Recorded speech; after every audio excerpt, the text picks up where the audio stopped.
Hey, everybody. Happy New Year. I pray this finds y'all well and blessed. Thank you for joining me. Thank you for your support, your epic words of encouragement, kindness, and love. This is very difficult to do, but I'm not going to stop until I'm done. And I guess your story never ends until you're in the grave. But I hope you travel this journey with me.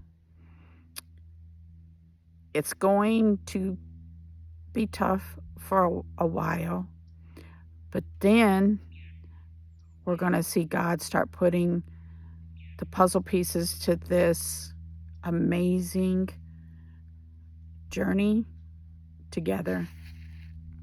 He blows me away every day, every day. I picked outside today. Look at that amazing, gorgeous sky. I'm trying to suck in all of the green, the trees, the grass, because I'm in Clark County, Alabama. And next week, I will be in Moore County, Texas. It don't look like that there, or don't look like this there, but I still enjoy it. I'll be trading in log trucks. So if you hear a log truck go by, for cattle haulers. I don't like any of them, but I think I take the log trucks. The cattle haulers, ooh, them cows stink. But that's what it is up there, agriculture. Flat. They call it the high plains. It's just desert to me, but that's where we'll be. And I'm excited to get back and love on the ones that we have there to love. I miss them. I miss them. So you guys, I told you, when you're hanging with me, there's never any telling where I'll be.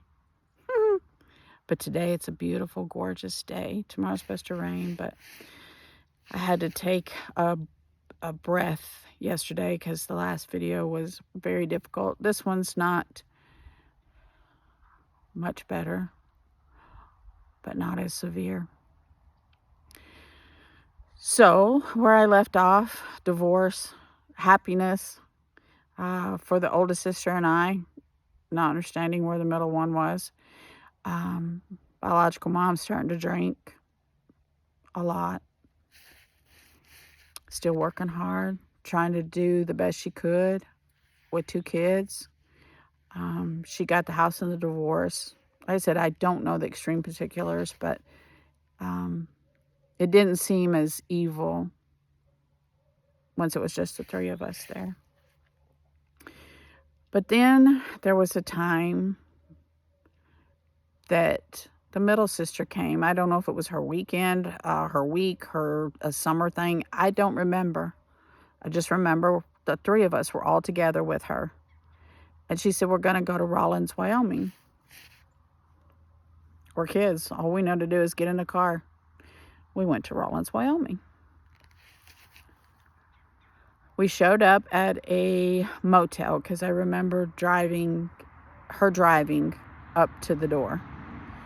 And I remember nowadays it would probably be like really old, but it wasn't exactly a nice place when we were there. Still not knowing why we're there. And then a man shows up at our room. She introduces us to him as her new boyfriend. And we're used to it by now. I'm thinking, what are we going to get out of this one? But he wasn't there long, and he said, okay, I'm going to take all y'all out to dinner, but I have to go back to the apartment and take a shower and get ready, and I'll meet you at this restaurant, which was very close to the motel. He said, if you want me to, I can take the 2 youngest ones with me, and, won't be long. I'm just going to shower. I can't believe she said yes, but she did. So we went.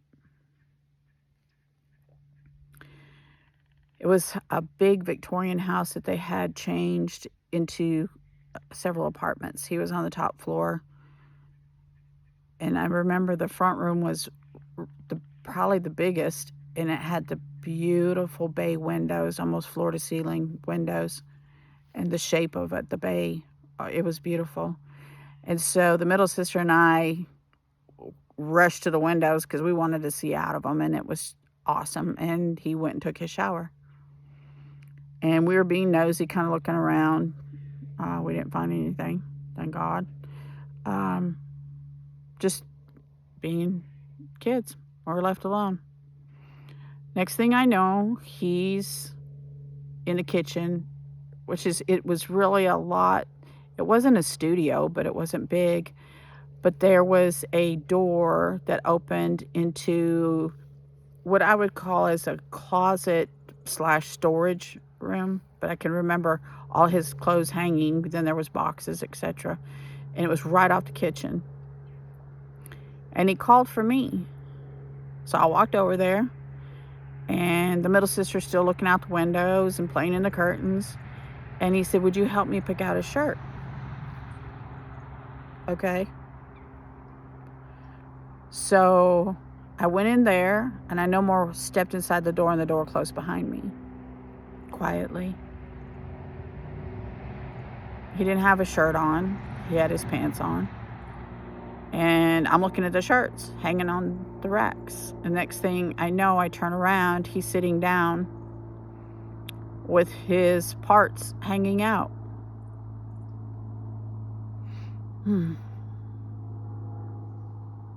I'm like, "What are you doing?"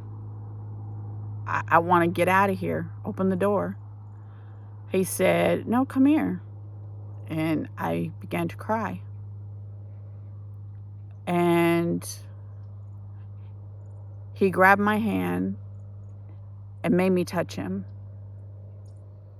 Now, I don't care if Mr. Winky's this big in reality. When you're a new 7-year-old, it looks like the Wienermobile.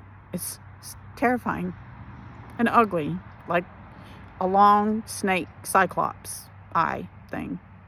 It was horrible. But he made me touch him. In that time, the middle sister apparently was like, "Wait, where'd she go?" And the next thing I knew, she was beating on the door. "What are you doing? Come out. Open the door." And he's telling her, "We'll be out in a minute." I snatched my hand back, and I began to scream for her. I screamed her name over and over till he finally had to stand up, zip up, and open the door. I was a mess. She kept saying, "What's wrong? What's wrong? What's wrong?" I couldn't speak. I said, "I just want to go to Mom. Take us to our mom." And the middle sister kept saying all the way back to this restaurant, "What's wrong? What's wrong?" I couldn't speak. I was disgusted. I was like, "What just happened? What was that? What was he doing? Why? And why me? Why me?" So we got back to the restaurant. She was seated with the oldest one waiting on us. We all sat down. I was so distraught and trying to maintain the best I could, being a little kid, because here we are in a public place, a restaurant. And she's like, "What's wrong with you?" And the middle sister kept saying, "I don't know, she won't tell." And he was looking very paranoid, as he should. And one of the best memories I have of her was she said, "Come to the bathroom with me." Because I was distraught and I wouldn't talk. I couldn't talk. She said, "Come to the bathroom with me." So I did. It was a pretty busy restaurant. And we went in one of the stalls, and I still wouldn't talk. And there was other women in there. But then there was one woman left. The Word of God in Hebrews talks about, I can't I have to paraphrase because trying to do this and remember scripture is a little difficult. But I know it's in Hebrews. And it says something to the effect, be careful who you entertain, the way you treat people, because you may be entertaining an angel unaware. I believe she was an angel unaware. So finally, she couldn't get through to me in the stall, so she opened the door and there was just this lady left. She was not an old woman, but she was older than my biological mom. And she said, baby, whatever it is, tell your mama. Tell her so she can help you. If it wasn't for that woman, I don't know what I would have done. Because my biological she was irate because, I don't know, maybe she thinks I did something, broke something there or something. I don't know. But the lady was so gentle. And she meant it. She got a hold of me and said, whatever it is, if you're trying to protect somebody, don't. What is going on? Tell her. So I did.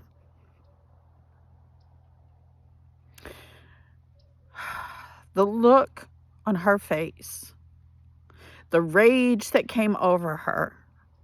People think I have a temper. Oh, I got it honest. She snatched me by my arm, tears rolling down her face, and she stormed out of that bathroom, towing me behind her, and I'm like, oh my gosh. I don't remember what she said to him, but I know she said it loud and clear. The whole place heard her. She told the other two to get up. We were leaving.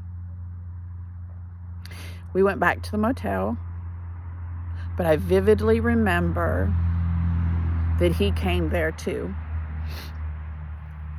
She was packing us up to get us out of there, and he came, I don't know, to plead his case. She sent us to the car, and it seemed like forever that they were hashing it out. So I don't know if he was bribing her. Whatever happened. I didn't tell the middle sister and the oldest sister. Maybe I did eventually. I don't know. I don't remember. But this I will never forget. My biological mom looked me in the face and said, don't you tell your dad. Don't you tell him about this. He'll kill me. Don't you tell anybody. I didn't. I just suffered such a traumatic, disgusting, couldn't explain what the heck just happened. Couldn't wash my hands enough. Had nightmares. But this, I will be forever grateful to God, because I know he sent my middle sister to that door, because it would have gone a lot further. I have zero doubt. Makes me sick to think about it. I have no doubt. I thank God he used her and let me cry out to her, and she was going to beat the door down. I thank God for that. So we went back to Colorado again. Out of nowhere, the girls and I are going to Oregon from Denver. I really believe it had something to do with what had just happened, because, again, I don't know if she was blackmailing him or if he was threatening her. I don't know, but we were gone. And of all places to go, that's where my biological grandmother, her mother, lived. You know, the scary one. So we went out there. I just remember it was so hot. It had to have been during the summer, now that I think about it, because we were there too long for it not to be, because of school. And this woman was so mean and hateful. Generational curses. Everything she had was beautiful, just like my biological mom. Everything she had was beautiful, but it was so excessive. All the space on the wall, every china, curio, whatever cabinet was full of knickknacks, things, you know. God help you if you touch it. Don't get near it. She had a rug that the girls and I and my youngest aunt, which remember I said she's about the same age as the oldest sister. So the four of us, she was still home because she was still young. God help you if you got off that rug. She knew I wet the bed, so I had my liquid intake monitored by her because I wasn't going to wet her bed because she'd beat me too. So I had to have that monitored. And you woke up in the morning, you brushed your teeth, you got dressed, brushed your hair, got ready, and you went out in the backyard. She'd feed you breakfast, probably cereal, toast, something. But you went out back. She locked the door behind us. You didn't come back in the house. You had to go to the bathroom. You better go outside. You weren't coming back in the house. If it was raining, she'd let us in because there was like an overhang. You know, just if it wasn't bad weather, if it was just drizzling or whatever, too bad, stay out there. And it rains a lot on the West Coast, especially Washington and Oregon. And lunch was almost always bologna and margarine.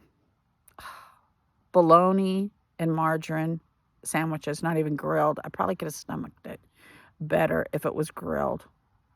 Ugh.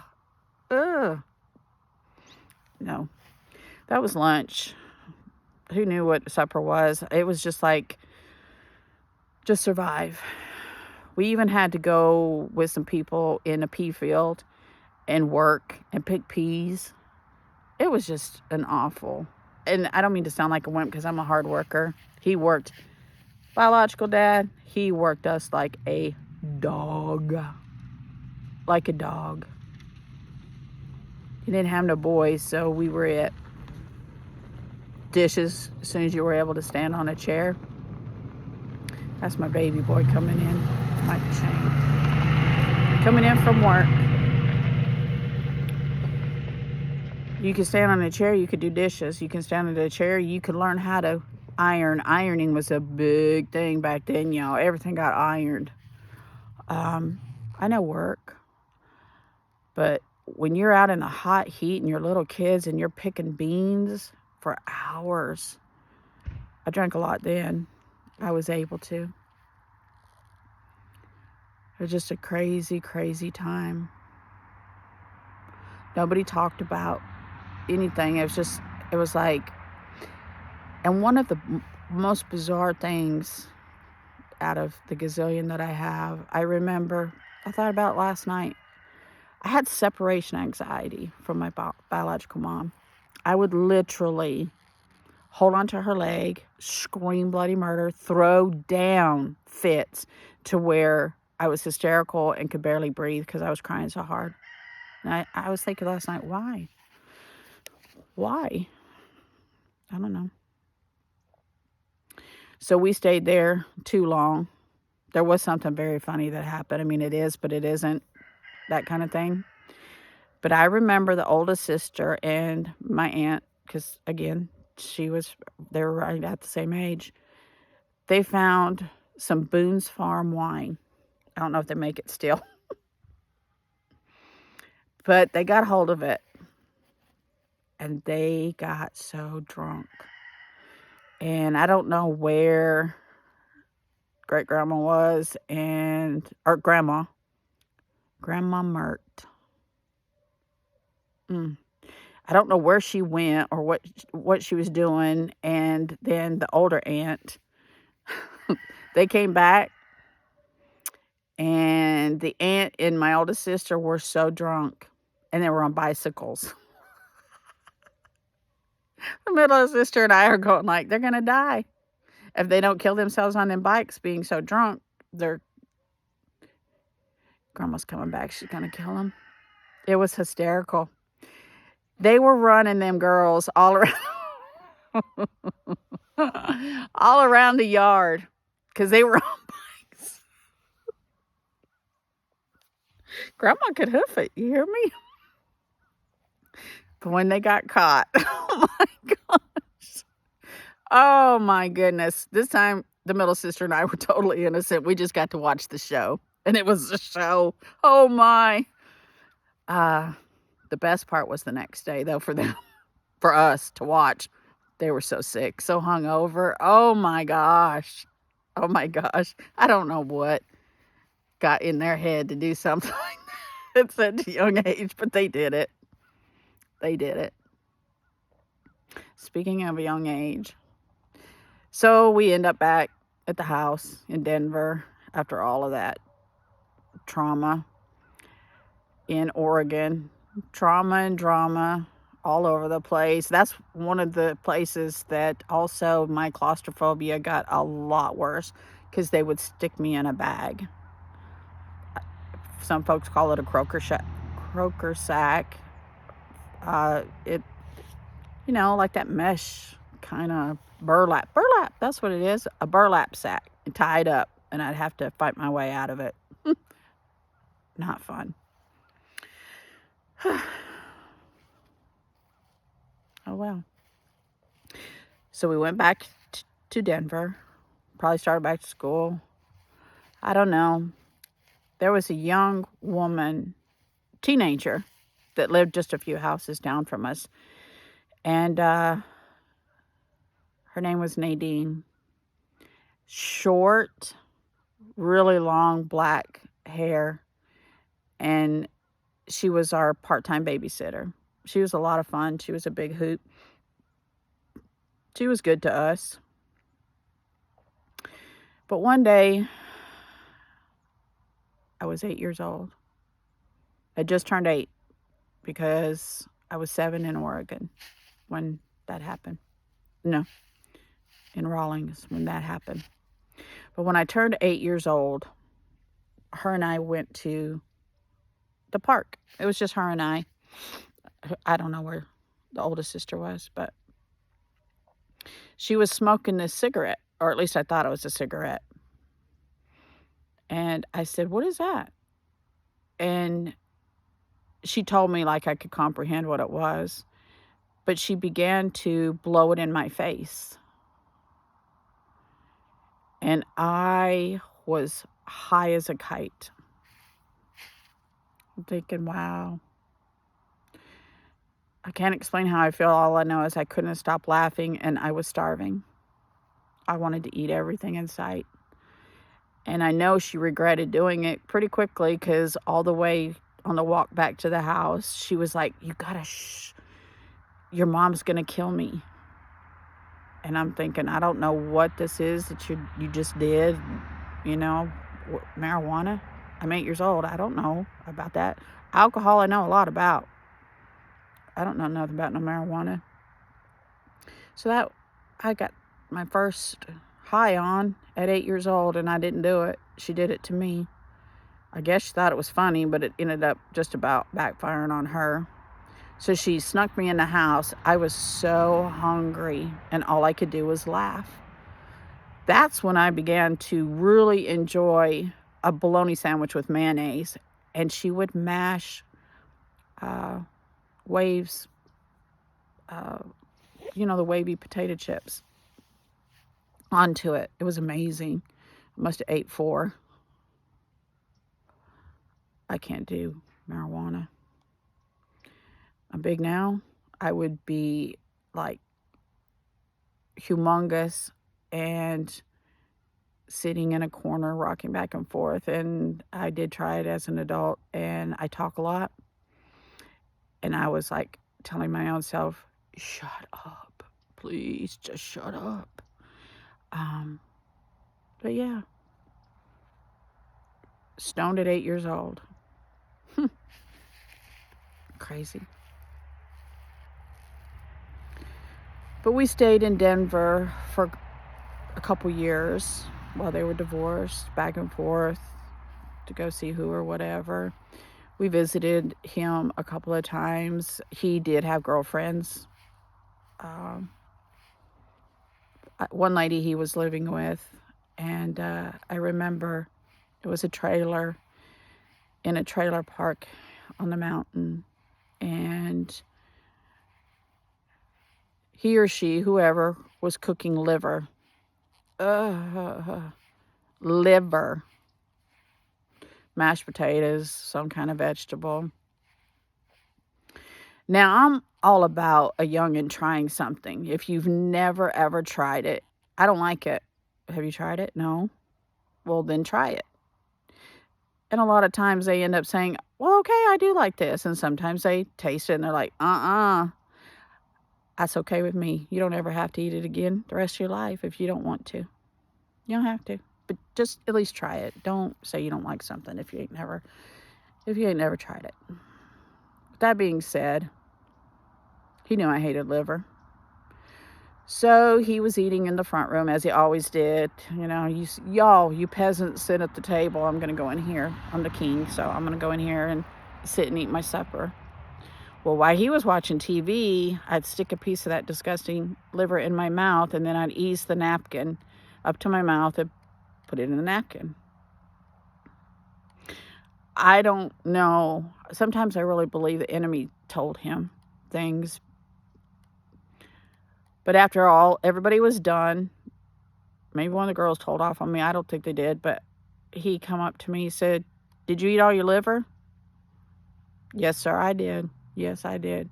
I was just about to take the plate and the handful of liver that was in the paper towel and put it in the trash. And he had me open my hand. And he saw it. I had to sit at that table and eat every single piece of that liver. Some of the pieces I swallowed probably 10 times, but I got them down. Evil, just cruel. I tried to learn to be the opposite in so many ways. Again, I would sometimes when the oldest four were young, if that's all we had, that's all we had. You didn't eat. You didn't like it, you didn't eat.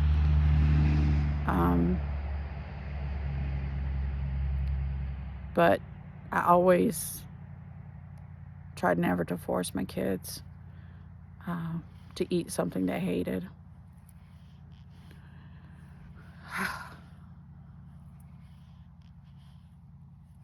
But I hated going up there to be with him. There was nowhere I felt safe, nowhere I felt content or happy. But I was better with her, much better. Because, like I said, you didn't have to do much of anything, and sometimes nothing at all. Somebody else would tick him off, and you'd pay for it. Wow, it's a little chilly that sun left over here. So that puts us at about 8 years old. In the next video, our worlds are going to crash again. Was it so bad seeing him for a weekend or something, knowing that the oldest and I were going to go back to at least some type of calm, some type of quiet, a lot more laughter, and not constantly looking over your shoulder or dreading waking up or dreading coming home from school and him being there. Yet another turn. But every single one of these steps, every single one of these things is just walking me closer to Jesus.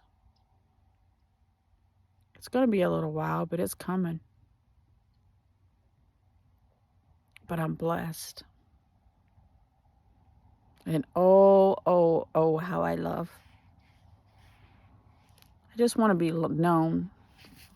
If I kicked a bucket, when I kicked a bucket, unless Jesus comes back for us, I want to be known as that crazy woman that was head over heels in love with Jesus, her family, and everybody that she knew. She loved fiercely and for real. She was there to talk to and not ever judge. I have opinions, especially with my children. But every time they've done something that I was like, I'm going to choke them, the Lord said, look in the mirror. You have no right to judge them. It's not easy. I don't want to judge. I don't want to be a judge. I'm not a judge. But it's tough when you try to tell people, don't go that way. Don't go that way. I've went that way. It's not going to work. But I'm at a point in my life that I want to speak life, speak love, speak the truth, be transparent, be real. Yo, there's so much fake out there. There's so much lies, deception, indoctrination. I want truth. I'm real. I just want real. You begin to know the truth, or you begin to be able to see it, discern it, feel it. Don't take long. The word says, you are known by your fruit. I have a person that told me years ago when I came to be a Christian, May 28th, 1998. She said, it was over a year after I had been saved. She came to me and she said, I literally didn't believe you. I had to watch you because you're known by your fruit. The real person always comes out. Sometimes it takes a while, but the real person always comes out. And I didn't know where to be honored or offended, but she said, I believe you now. That was awesome. I'm shaking because it's chilly. Oh, I don't mean to shake y'all up. I see the 31, almost 32-minute mark on the phone. As always, if you're thinking about doing something permanent for a temporary situation, don't. Your blessings are right around the corner. Don't listen to that liar, Satan. He has come to kill, steal, and destroy. Don't do it. You are loved. You are priceless. God loves you and I love you. Again, you don't know me. I don't have to. God does, and if he loves you, I love you, and he loves everybody. And I love you. And I thank you for tuning in. And I do pray that you subscribe and ring the little bell so you can get notified of uploads. Like if you want. I want you to be truthful. Share to people that you know this may be helping. And I was laying in bed last night and I thought, I just thinking about the United States, And I was like, you know what, God, this is a big world. And more people than not are hurting all over this great big world. I don't care what color you are. I don't care what size you are. I don't care what gender you are. It's a tough time. And people are hurting. There's been people out there that's been like me hurting for years and years. Still are, because they don't know how or who to talk to get through their mess, their mud, their trauma. You can do it. You can do it. I love you. I'm shivering. It's not a bad thing. I don't mind being cold, but the camera's like, so I don't want to make y'all nauseous. I love you. I appreciate you.